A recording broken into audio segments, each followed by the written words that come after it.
Jordan Peele. In just a moment, we'll be taking you to Jupiter's Claim. The actual sets from his new sci-fi thriller Nope, which stars Daniel Kaluuya, Keke Palmer, and Stephen Young. Welcome to Jupiter's Claim. Here's Mr. Jordan Peele. Movie magic only happens when a team of collaborators, often in the hundreds, work together to take an impossible notion and bring it to life. This is Jupiter's Claim, a nostalgic, small-time Southern California amusement park owned by former child star Ricky Juke Park.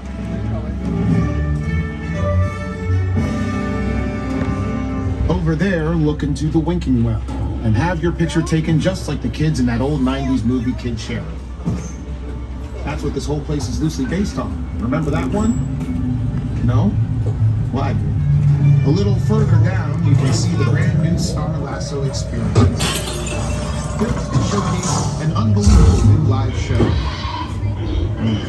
That would be so live. Anyway, behind this Hollywood fantasy of an old rush frontier town lies a sinister secret. It is smack dab in the center of the UFO hotspot.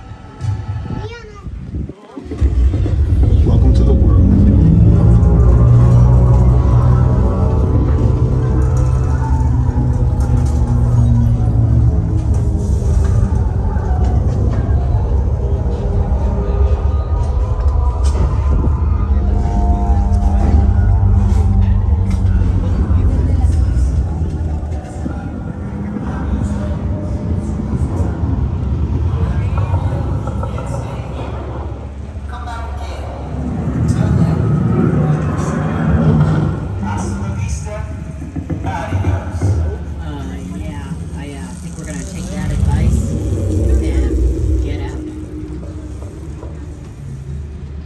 From one big actual set here to a big blockbuster franchise.